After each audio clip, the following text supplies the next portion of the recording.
is the fountainhead of fountainhead of the all honors. The Mughal administration is a combination of both the Persian and Arabic system, which is followed in India. Why? Because the Mughals came from Persia.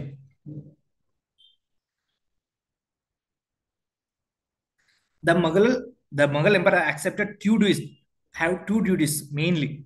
See, during Mauryan period, we talked about the welfare of the people. In the same way, the primary duty, Kautilya said that the primary duty of the king is the welfare of the citizens.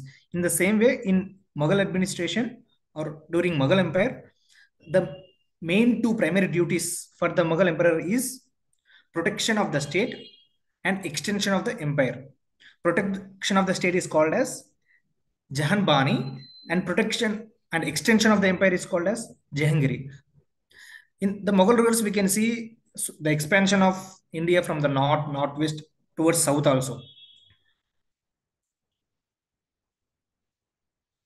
Next, coming to the centralized rule, we had some of the important characteristics like king, council of ministers, judicial administration, mansabdari system. All those will come under administrative framework. Coming to king, we just told that king is called as the shadow of God. This is seen in Guptan administration also. He himself considered as God in Guptan era. Okay, he is also called visible God, Wakil to God, Katifa of her country. They are called as different names. That means they themselves are called as God representatives on earth. They are sent by the gods. It is said in Aini Akbari of Abul Fazl. Just we discussed that the king is the fountainhead of all honors, the source of administrative power, and he is the chief legislator. He is the final arbitrator of all the aspects of administration. See, the king itself cannot administer all the functions, right? He should have the council of ministers. So he formed council of ministers to advise on certain matters. So in the next administrative framework, there will be council of ministers. Here, the Mughals started to build up strong administrative system based on this on strong administrative setup. Okay, in this council of ministers, there are four main officials and important officials. Who are those? Means first one we will call as Diwan or Wakil. At start he is called as Wakil, then his name is changed to Diwan. Like he has revenue and finance work. We will discuss later those. And second, coming to second, Mirbakshi. Mirbakshi means commander in chief or army. Is the head of the army. Next, coming to the third one, Sardar. Sadar means ecclesiastical, means that is religious. He relates to religious affairs. Next, coming to Mir Saman. Mir Saman means factories and stores. He looks after factories and stores. Why? Because it is trade and commerce is one of the major for Mughal Empire. These four officials used to advise the king in all important matters. However, these council of ministers, like that means council of ministers are like mainly advised on these matters, not on all occasions. In all occasions, Mughal emperor is the final interpreter. Coming to Wakil, we have just discussed the Wakil. Wakil, like his main responsibility was connected with the royal household and responsible for the execution of important policy matters. He is the in charge of personal department and responsible for the promotion, degradation, and dismissal of employees. Here, the Wakil position was decreased during Shah Jahan, and the Wakil was replaced by Wazir or Diwan. Just the name was changed. Here, Diwan means Prime Minister. Prime Minister got all those powers of Wakil. Here, Diwan is the head of the revenue department. He looks after the same, which we discussed in Wakil also. He have taken all those powers as Diwan during the Shah Jahan period. He deals with all matters related to revenue and decided the correct organization's assessment collection of land revenue, is responsible for all kinds of payments and authority to pass orders under the direction of the king. Under the orders of the king only, the divan or wazir should make all the provisions. The rise of the power of divan was started with the decline of the importance of the office of wakil. Next, coming to third important officer, we have described Mirbakshi. Mirbakshi means head of the military department. He is the military advisor to the emperor also. But his decisions is all based on the emperor only, mainly. He enjoyed all the powers of all the records of appointments, promotions, and demotions, leave grants, and advances made and released with respect to or related to only military administration. Okay, with respect to revenue and other like payments and revenue is divan or wazir. And sadar is the deals with religious department only. This religious department covers the laws which are Islamic in nature, that is Shariat. Mostly it is based on Shariat law. Okay, they are run by ulemas, spokespersons of ulemas. They used to supervise the educational institutions, distribution of charities, land grants, and also supervision the judicial department also. Because most of the judicial activities are based on this religious laws only. That is Islamic law, Shariat. Coming to some other important in charge officers, we will see some other various departments who is in charge and the department. The Imperial Household Department is under the head of Khan Saman. He is called as Khan Saman or High Steward. High Steward or Khan Saman is related to Imperial Household Department. That is with respect to the king only. Okay. Next, as the Military Pay and Account Department is handed over under Imperial Bakshi.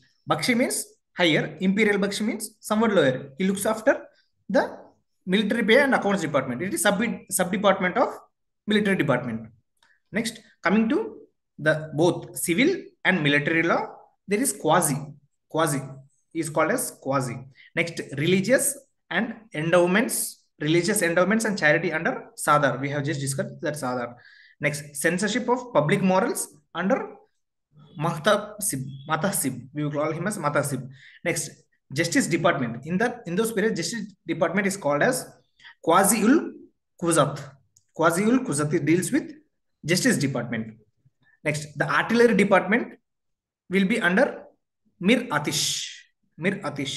Next, the Intelligence and Postal Department is under Doraga-e-Dak Chowki. Doraga-e-Dak Chowki is the Department of Intelligence and Postal Development. Postal Department. Next, coming to judicial administration.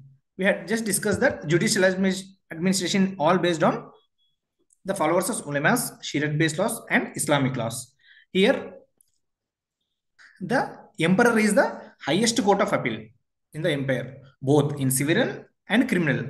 The royal decrees released by the emperor is the final, but he will be administered by mostly on ulemas.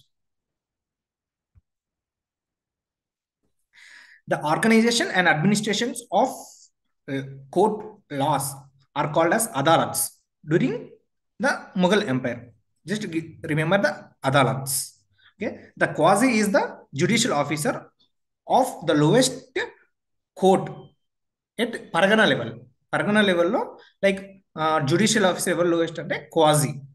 ఇంతకుముందు మనం quasi అని చూసుకున్నాం.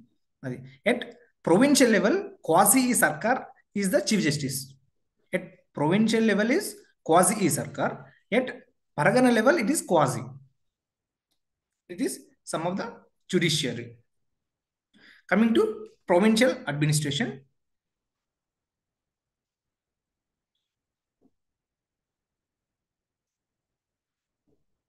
Yeah. Coming to some of the provincial administration. Same provincial administration means the administration we deal with in states.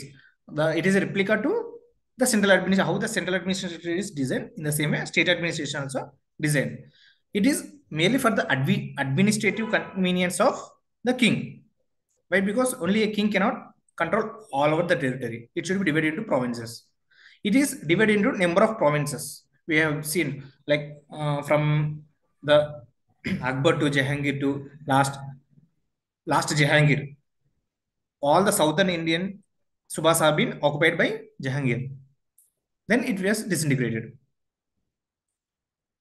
Okay. Next, Subedar. Subedar is the head of the province. He is responsible for mainly for provincial administration.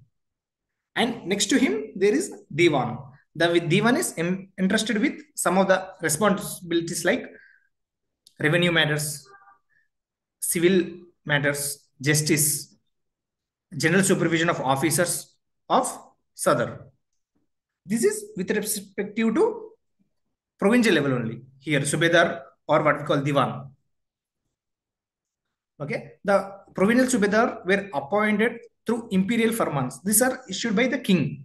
Imperial firmans only, through imperial firmans only, these provincial Subedars were appointed. The other officials were appointed by respective their supervisors who is in charge in their department. The appointment orders contain the responsibilities. In that appointment, whatever what is considered, what is there means like the responsibilities and scope of work beside instructions of the public and private conduct, means what are the functions and powers is clearly mentioned in that order. All the administrative like officers in the provinces are under the control of provinces, and the provinces are under control of central administrative authority, that is king. Here, coming to provincial level, the main function is the welfare of the people only. But whereas in Mauryan administration, we dealt that the main function of the king is the welfare. Here, it came as in the provincial level only. Like in the province, he is vested with the executive and ministerial power. Whereas coming to this is provincial divan. Previously we discussed central divan. It is provincial divan. The same way in the central level, what are the functions? In the same way, there is provincial divan. He used to enjoy those powers and functions with respect to provincial level, that is state level. It is a second. He is the second officer in charge in the provincial level. He is not necessarily a subordinate of Subedar, but has an equal status to Subedar. First we have Subedar, then Diwan, like that. The role of Diwan is to collect revenue, adjudicate land disputes, and to intimate administrative measures to increase or improve cultivation. That is tax.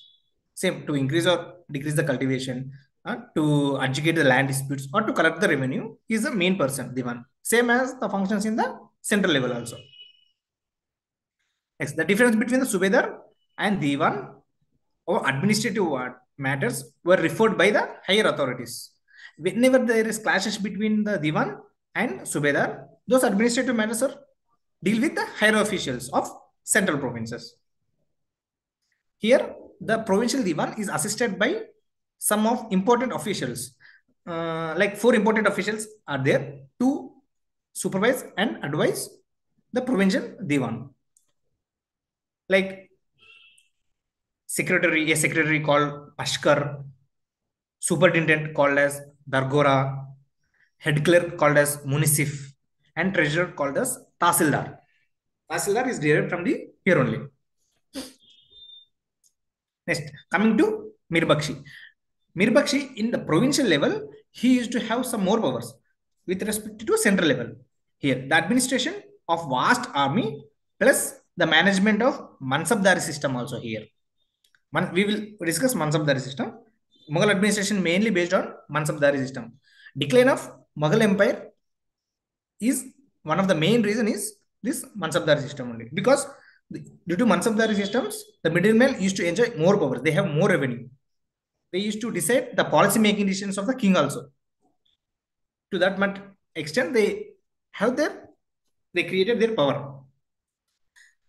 The functioning of Mansabdars and the army in different parts of the empire necessitated the postings of deputies to the Mirbakshi at the provinces level only, in coalition with the central government.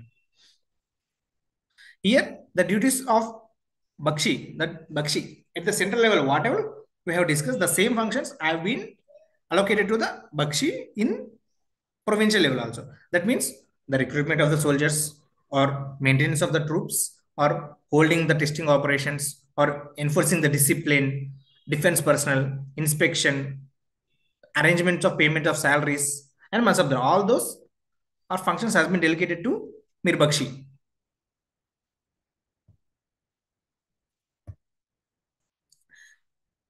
Bakshis are entrusted responsibilities of intelligence activities. So just remember, we had seen espionage system in Guptan period. In the same way, Mirbakshi is also like have responsibilities of intelligence activities also. He also deals with intelligence activity.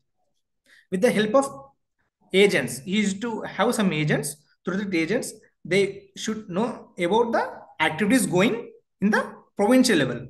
Then here, whatever the activities which was here by the provincial level, he will report to the central level. Next, government at sarkars and below. That means below the state level, what are the governments? That the provinces, we know that the provinces are divided into sarkars. And the sarkars are further divided into paraganas. There is no fixed number of sarkars or paraganas as delimitation of area was frequent. We know that. The sarkars and paraganas was neither completely military nor revenue. That is not based on permanent revenue like or military. Both of the subjects were combined in administrative duties and responsibilities. Those both have the administrative duties and responsibilities. Some important officers at Sarkar level are Faujdar, Amil, Kotwal, and Quasi. Now we will discuss some of the powers and functions of these four persons, who is Faujdar, Amil, Kotwal, and Quasi. He is below Sarkar level, like something like district. Okay, the executive head of the Sarkar is Fauzdar. He is an important official at the government level. Okay, his primary duty is to maintain law and order. The same way the present collector maintain how law and order. In the same way, the Fauzdar is to maintain the law and order and extend the cooperation to Amil in collecting the revenue also. So here he had two function powers, that is to maintain law and order and to facilitate the cooperation for collecting tax revenues to Amil. He used to guard the frontiers and villages of his district. Okay, he used to safeguard the village. He was given in charge of the contingent of the armed police and was accepted to keep army in good conditions. He used to get some army. He was responsible to suppress the dissent of emperors, destroying the strongholds of lawless elements and rebel forces, and guarding the roads and protecting the revenue payers.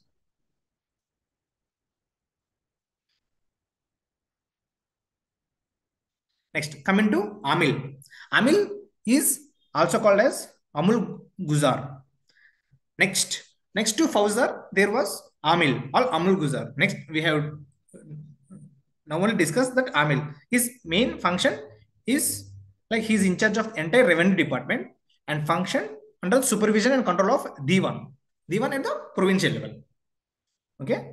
Next, Amil is to establish, he will establish the direct contact with the agriculturists. Okay. He will directly establish the contacts with the agriculturists. But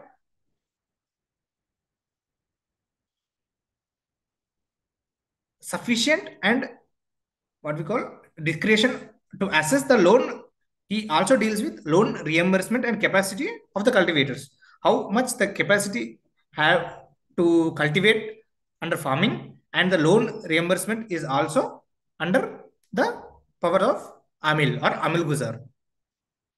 He was also responsible to send monthly report to the imperial court on the conditions of the people, the jagirdars, the neighbor activities, and discontent among people, market prices, state of poor rents on various lands, and census, etc. All these functions will come under Amil. So, he played an important role in the Mughal administration.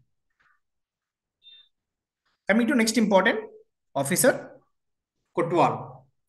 Kotwal is, we all know that Kotwal during Nizam time also, there is a Kotwal in Hyderabad. He is the chief administrator of the town. He is a police officer actually. You can call him as a chief administration of a town. He, like he's a police officer of a town, and he had some magisterial powers also in those times. During Mughal period, he have some magisterial power also. He was responsible for law and order, in charge of weights and measures, and regulating the markets. He used to be magistrate relating to he should act as magistrate relating to criminal offences. Just remember, trying only criminal offences, he acted as a magistrate.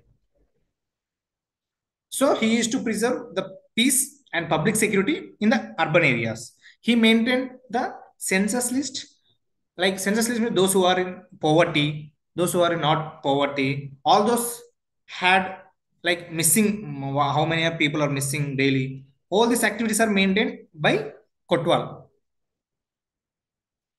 He also looks after how the income and expenditure of various classes in the town has been growing.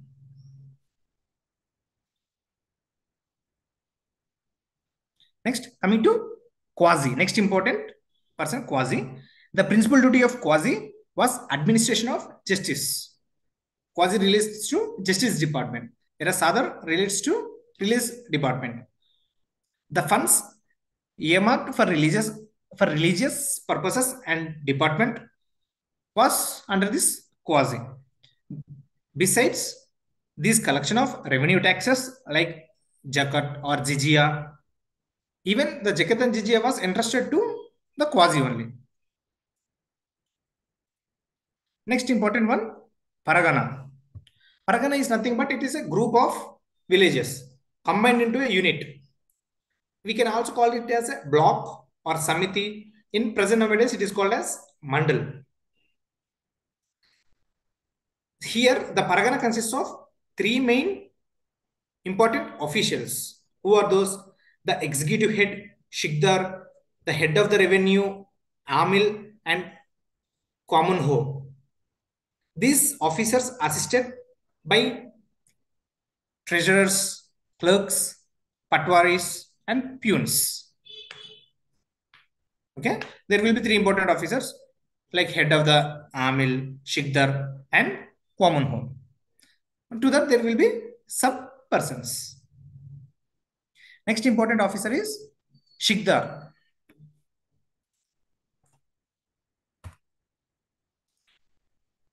Next important officer is Shikdar. Shikdar combined his, like he has both, he has to perform both of the functions like Fauzdar, Kotwal of at the Sarkar level. At the Sarkar level. Next, coming to, he was in charge of law and order as well as criminal justice. Shikdar is in charge of law and order as well as criminal justice. The Shikdar represented the government. Here, the Shikdar is the representative at the Paragana level. He used to assist the Amil in the realization of the revenues also. Collection of census data in the at the Paragana level is the duty of Shikdar. Here, Amil and Konango were important officers engaged in settlement and collection of revenue at Paragana level. Here, the Amil will have direct touch with the peasant people. That means the farmers. He will also punish the people, those who do not pay taxes. The Quasi is associated with the justice we had already discussed here. Next, coming to village administration. Here, during Guptan period, we had told that the villages had huge autonomy. Here, the village is self-sufficient, but not that much to self-independent, not that much to self-independent.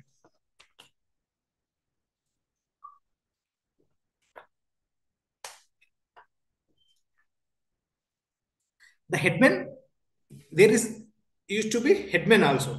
Like His main function is to settle disputes in the villages, to general supervise in the village, and to perform police functioning also, to collect revenue in the state level also. Here, who will do all these functions means Patwari, a village accountant who maintain the records of the cultivators and maintains registers or records. Coming to next important feature, that is Mansabdar system. Mansabdar system had changed the entire scenario of the administration of Mughal period. Very, very important. Mansabdari systems. It is nothing but has both military rank and civil rank. Okay, we will discuss it. It is a major innovation of Akbar. Okay, uh, he reorganized all the bureaucracy, that means military, civil, and formed this Mansabdar system. Here, the term Mansab, which is called as, which means the position or status of a rank in the context of the structure of Mughal administration.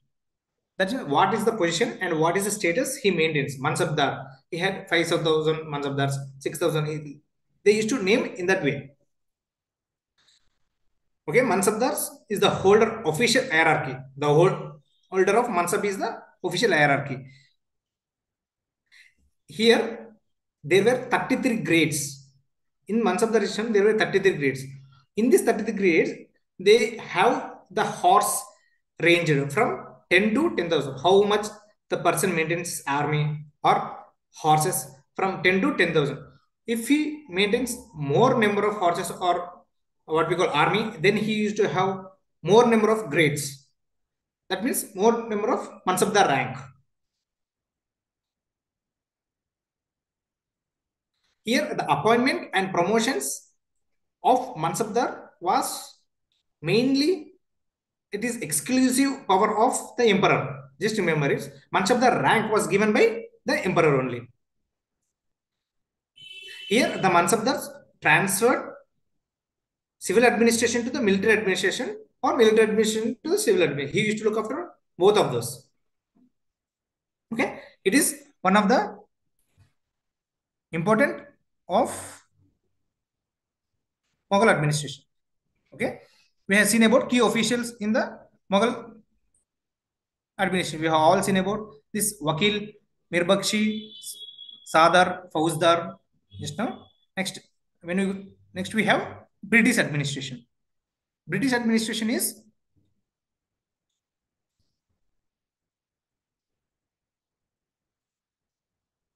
okay. We all know that British administration, they have nearly ruled about 175, 176, nearly 200 years they have ruled India. Only because of the administrative structures they followed. They have followed many, what we call, many policies, divide and rule policy or whatever policies they followed. Through those policies, they have ruled nearly for 200 years. Okay, we will see this important British administration key features. Okay, we all know that the history of British Empire was started during 1600 AD, sorry, 1600 AD. After they arrived in 1765 AD, the company was remained as a trading corporation. After the decline of Mughal Empire, there we see the growth of the British officials, that is British East India Company. After coming British East India Company only, we started this British administration. We all know that before Britishers, many other people like Portuguese, Dutch had also came for trade in India, but they were not that much succeeded comparing to English East India Company. There were, we know that there were so many battles fought between British East India Company, French East India Company, Portuguese East India Company. Finally, the British East India overthrown all the other companies and established their supremacy in India. In 1773, with a lot of battles, finally they had established their supremacy. Just remember in 1773. 1773 Regulating Act also played an important role. Important person during the English East India Company is Robert Clive. After the outbreak of 1857 revolt, that is called also called as First War of Independence. They created a new act called 1850 Act. This act ended up the company rule and Indian administration and came directly under the control of British government. Before 1857, what used to happen means all the powers and functions are with respective to only British East India Company. Now the powers were transferred to British Crown. All the acts or what we call regulations or royal decrees released by British Crown are those implemented in India.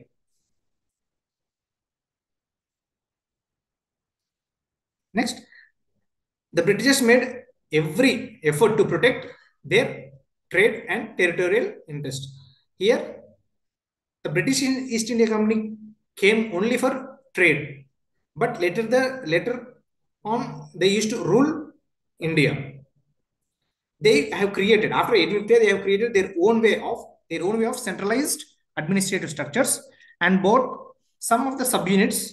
We can see all those features how the administration has been taking place in.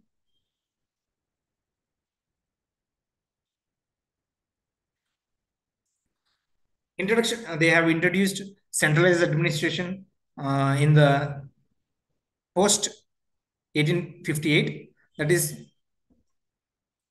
1857. After 1857 revolt, they introduced civil services also. They introduced district collectors. They introduced local self-government in 1882 by Lord Ripon. Some of the key elements have been introduced during Britishism is still followed in India also. Coming to the centralized administration, British maintained a very highly centralized administrative structures. They developed an administrative structure which primarily support the goal of centralized administration only. The same way how the Mauryan and Mughal established a centralized administration, in the same way the British also followed the highly centralized administrative structure. This administrative structure can be seen through 1773 Regulating Act, okay, which reduced the powers of presidencies. We had presidencies, so they reduced the powers of presidencies. Even the presidencies were brought under the administrative control of Governor General in Council. Even the Pitt's India Act of 1857, it has paved the further way for the centralization for the centralized administration in India, which is under direct control of British government, establishing a board of control. Okay, in 1784, established a board of control. Next, after 1858 Government of India Act, they established an institution called as Secretary of State, who look after the administration of Government of India from British East India Company. Okay, he is under the board of control. Next, coming to provincial government. We all know that like provincial government means Government of India Act 1919 had divided the subjects into central level and provincial level. The first division of powers taken place through 1919 Act, Government of India Act 1919. Even the Government of India Act 1935, just they introduced the provincial administration 1919. They further devolved what we call the autonomy, decentralization administration in 1935 Act. 1935 Act further divided the devolution of powers comparing with 1919 Act. The 1935 Act has two main important aspects. Firstly, it gives provinces exclusive authority in specified areas. Okay, it had some exclusive authority in some specified areas, and they were relatively free from central government. Okay, with respect to some like raising of funds or something important functions have been given to central, but those functions which are supervision nature were given to the provincial level only. Second important thing is the colonial government introduced responsible government at the level of provincial. Here, the responsible government is seen, came into existence in 1935 Government of India Act. When we come into the structure of the state, how the state is the structure. See here, the country is divided into provinces. Then the provinces are divided into districts. Then the districts are divided into taluks. Just remember that there is a state after provinces after districts after taluks. Here, the districts is also further divided into divisions. In divisions, we have towns or municipalities. Even this is even followed in the present Indian scenario. Next, coming to rule of law. We all know that rule of law is introduced by Britishers during the due to the spread of liberal ideas only. In 18th and 20th century across the world, rule of law, we know that rule of law was introduced by Lord Dicey. This rule of law is based on the principles of that all are equal before law. This was first time codification of laws. This codification of laws was done by the Britishers. British codified the laws. See, what should be the what is the importance of the laws to be codified means to guard the government from the misuse of power. Okay, it is the main function of rule of law. Next, districts as a unit of administration. British divided the provinces into several districts. District is an important unit for maintaining peace, collecting revenue, and administrating justice. Next, coming to district collector.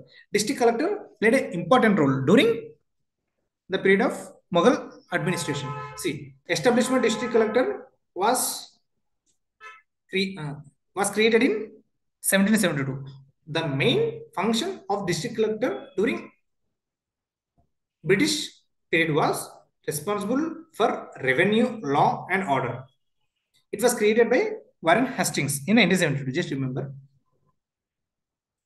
He maintains law and order and collection of revenue is the one of the major function of the district collector. Here, the district collector is also called as the principal agent of the government, chief of police, and head of the ministry at district level. He is also called as chief of the police. He is also the head of the magistrate at the district level. Even some of the similar functions is given in the post-independent period also. After the 73rd and 74th Amendment Act, some of the powers have been district collector have been reduced. Local government. Coming to local government, the local government was the concept of local governance in India was introduced by Lord Ripon in 1882. Okay, why? Because Lord Ripon's local self-government initiation is the origin of local self-governments in India. He is called as father of local self-government also. Here, though, like local self-government deals only with the rural areas mainly. Coming to civil services. How the civil services are there during the East India Company. There is organized civil services. There is also division like covenanted, non-covenanted. Then coming forward, they have changed some of the dimensions of civil services. Civil services was created only to increase efficiency in the administrative structure. Why they want to increase the efficiency in administrative structure means they want to protect their interests and increase their revenue. Not for the increase of their people, not for the welfare of the people. For their own interest only, they have created the Indian civil services. This civil services, highly trained professional civil services. There used to be a public service commission who conduct exams and give training in London also, and then were appointed based on their efficiency, based on their talent.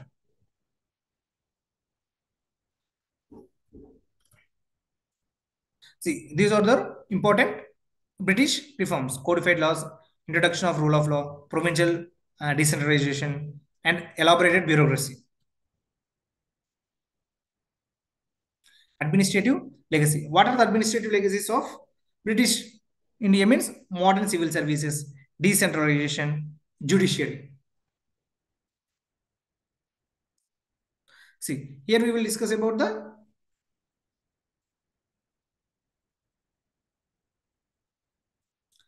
evolution of Indian administration. What are the changes have been taking place through the ages?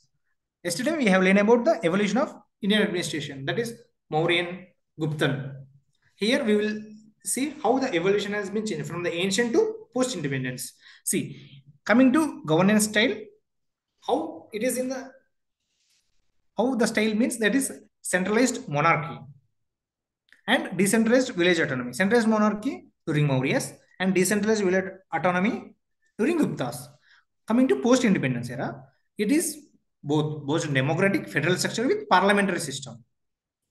Coming to what are the frameworks and how it how the laws are based on. Here, during ancient period, we used to come about the like Saptanga theory. Saptanga theory tells the elements of the states. Arthashastra of Kautilya tells how the ancient administrative framework have been made. Then village councils, there used to be village councils. Now, what is the government? What is the framework? Means we had Constitution of India, we had laws, we had institutional frameworks. Okay, coming to administrative focus, what is the administrative focus of the mainly in ancient period means welfare state. Welfare state means like like Kautilya mentioned that the welfare of the people, the welfare of the subject of the people is the welfare of the king. The revenue collection and law order. These three are the main functions during the ancient period. Coming to post-independence period, it is development oriented. It is welfare oriented. Welfare programs we had. We it is social justice oriented. What are the roles of officials, or who are the officials? Means who are the officials maintain important what we call important functions, means ministers, spies, means espionage system, and local village headmen. These are during ancient period. But now coming to the post-independence period, IAS officers, IPS officers, and centralized services with accountability.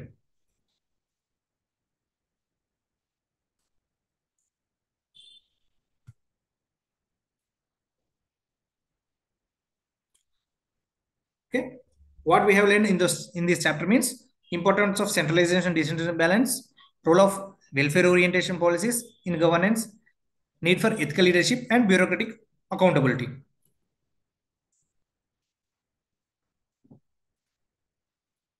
What are the contemporary implications? We have learned the systems, administrative systems, right?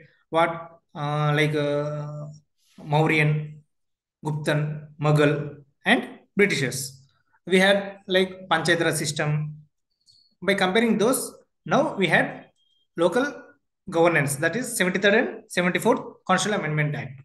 Like Guptans gave importance to local administration. See, the IAS and civil officers was inspired by British structures and policy formulation. Policy formulation has been taken through like different historical successes.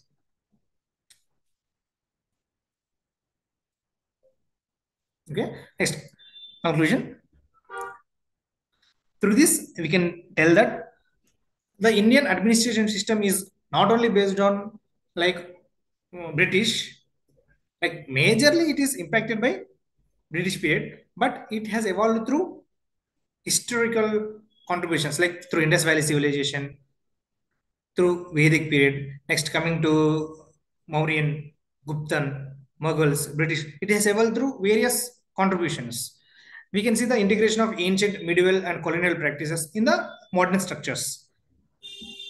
Now, also through the, contemporary changes have been taking place. Why? Because we have to change according to the contemporary challenges, the laws or whatever is there. We should change according to the contemporary relevance only. Okay, this is relating to the unit 1. Coming to some important questions, like important questions would be like what are the features of, mainly first coming to what are the features of British administrative system in India. Next, what are the features of Mauryan administrative system or Mughal or Guptan administration system? Or they may ask the comparison of Mauryan and Guptan, comparison of Mauryan or British. They can compare any two, and they will. The main important questions are the Saptanga theory, Mansabdar system also. Then coming to some other questions like governance evolution, how the governance have been changed, or historical evaluation of the governance structure or administrative structures, like that you can see. Next, coming to next chapter 2, we will just discuss some important chapter 2 points.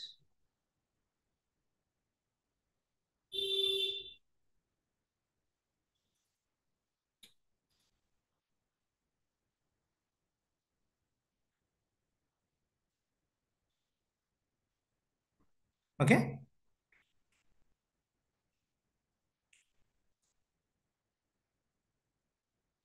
next coming to unit 2. Okay, what is the unit 2? Unit 2 is Indian administration after independence. Just we have learned the administrative structure up to what we call British period. That means pre-independence era. After post-independence era, what is the administrative structure and independence? What is the continuity and what is the change? We have discussed briefly before that. Then it is a small chapter. We can complete it. Okay. India in 19, what are the problems? How is India in 1940? If you see, we have achieved independence after after 2 centuries of colonial rule. India had achieved independence. This independence we achieved led to partition or creation of India and Pakistan through many differences. We know that. Then here the legacy of British administration remained very strong in India in the post-independence era also. Okay, what are the key characteristics of British administration? What we can take from the British administrative system means like centralized structure. Centralized structure means just we had learned all the powers are within the secretary of the state. After 1857 revolt, before that we used to have the Governor General of India, Governor General of Bengal. We used to have the central authority. Centralized structure, law and order focused governance. Law and order is the one of the main duty of the civil services also. Collectors, they used to maintain law and order. Without law and order, they cannot generate the profits or interests, or they cannot collect taxes also. Introduction of modern civil services. Through civil services only, they can increase and if they can increase the efficiency of the administration for the benefit of their interests, that is trade and commerce. Next, what is the impact of partition? We all know that partition had taken place. Okay, in that partition, mass displacement and refugee crisis. We had seen the displacement and refugees crisis also. We have seen a lot of communal violence and instability going on both the cross borders and within the states also. Like within the states, those the like the different religious taking place in different states. Communal violence has been growing very high during the partition period, and there is instability also. And one of the major important problem is division of resources between India and Pakistan, whether it is like water disputes are one of the major issue. Next, what does it means? Refugee key issues means refugee management, that is refugee management, the shelter for the refugees, food and resettlement. Resettlement, they would have so much land in Pakistan, but after coming to India, they have lost their lands. In the same way, economic instability, there is inflation, there is shortage of food. So many crises have been facing in 1947. Integration of princely state is one of the major problem, but it is looked after by eminent person of Sardar Vallabhbhai Patel. Okay, impact of governance. How this has impacted on governance. Loss of experience and Muslim. See, during pre-independence era, I think that around 1945 there is 1050 around 1050 civil servants have been in India. But after the partition, there used to be only 400, I think so. 400 Indian civil services are there in India. Here we can see the transformation, how it is impacted on the governance of India. Yes, we had it is fallen to 422 according to Sriram Maheshwari. Okay, urgent recruitment without adequate training. See, if we have the efficiency in administration, we should have civil services. So all the service has been transferred. Here there is an urgent of recruitment, but they do not have adequate training. So there is compromise on quality of administration. Here, during that time also, there is famines and food shortages in 1940s. We all know that. Then government tried to introduce rational systems. In the rational systems also, there used to be corruption. Okay, corruption played an important role even till today. But see here how India has beginning like in the beginning stage 1947, how India is famine shortages. Then if we introduced any policies also, in that also there is corruption. In that way, India used to have many problems. Okay, the legacy of British rule. What we can take from means centralized governance model, district as a basic administrative unit, civil services like IAS, IPS, etc. So district as a basic unit is mentioned in what we call most of the committees like Balwantara Mehta committee, all of the committees which are appointed by the government recommended district as the basic unit. Some of them have told that even villages are also should be act as the basic unit. Then these 3 points have been created by the British. It has major impact till today. Next, governance, planning and governance. How is should be the planning and governance after post-independence era? See, the focus should be on national level planning for development. Nation should be built first. Then limited devolution of powers to the state. Why? Because we have just discussed that we like we had so many princely states. If we give more powers to princely states, they will try to have more power for themselves only. Okay.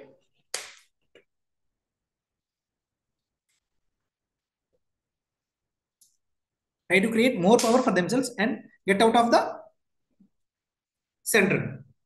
So there should be limited devolution of powers. Next, Sarkaria committee studied center-state relations. Government appointed separate commission called Sarkaria commissions for center-state relations. Okay. Next, the role of district collector. How the role of district collector have been changed. Here, some of the practices which was followed by the British administration was continued, and some more activities was given to district collector, like increasing responsibilities of welfare programs, dual responsibilities of regulatory and developmentals.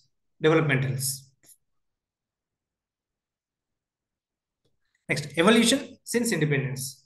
How we evolved our administration means we have municipalities and panchayat raj institutions expanded through 73rd and 74th Amendment Acts in 1992. Increased focus on urban and rural governments. What is the foundation of governance? We all know that governance can be foundation of governments is civil services only. Civil service means IAS, IPS are the main. They are the backbone of the country.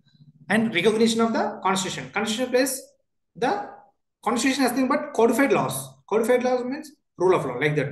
They play an important role in foundation of governments and strategic leadership. Without leadership, there is without leadership in policy implementation, we cannot see the governance.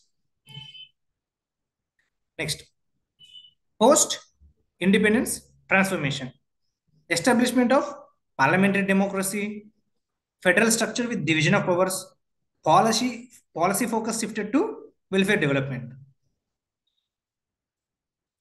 All these changes have been taken place after post-independent era. We have we had that constituent assembly. Through constituent assembly, we have established a parliamentary democracy. We had some federal structure. We will call this quasi-federal system with the division of powers. Major powers is given to the central government, and some state powers are should have some powers are given to states. And the policy should always welfare oriented. We all know that. Impact of impacts on administration. What is the impacts on administration? How it has impacted the administration?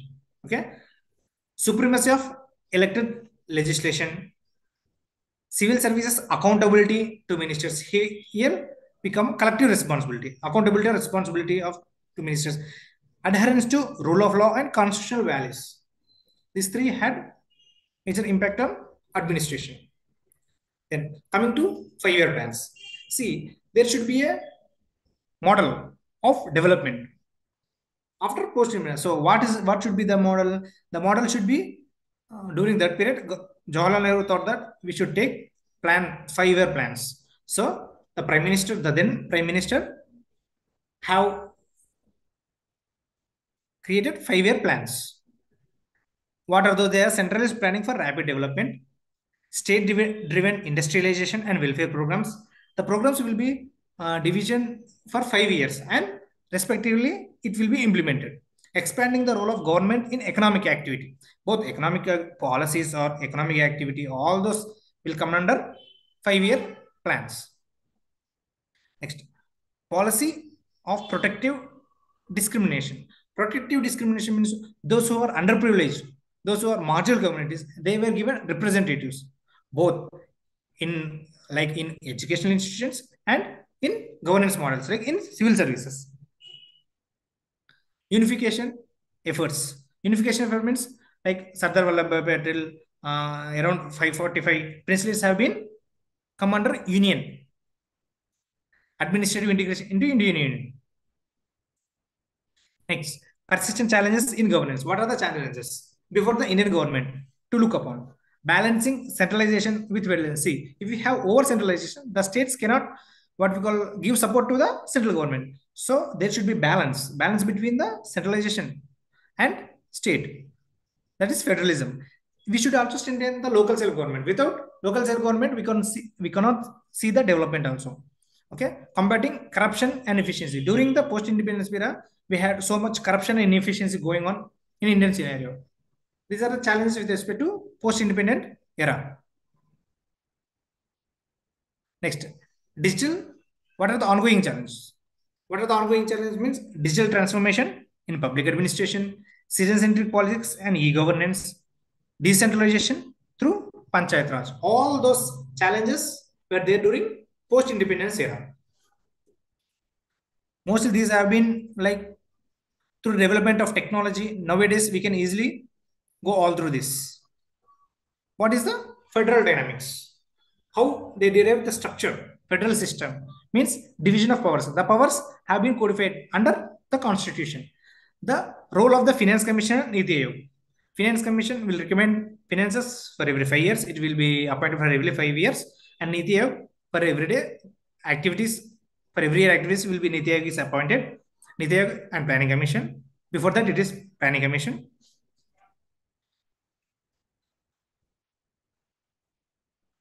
And next, modernization of governance. Okay, we will go after we will go through next Saturday. Just we have completed our time. So if you have any doubts, yes, you can post or you can ask.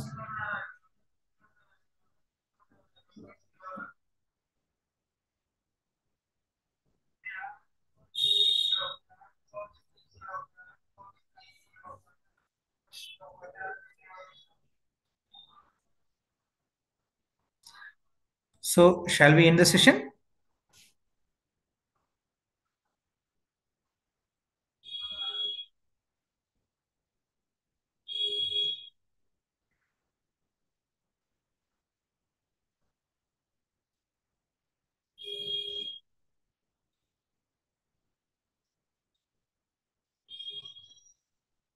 Okay then.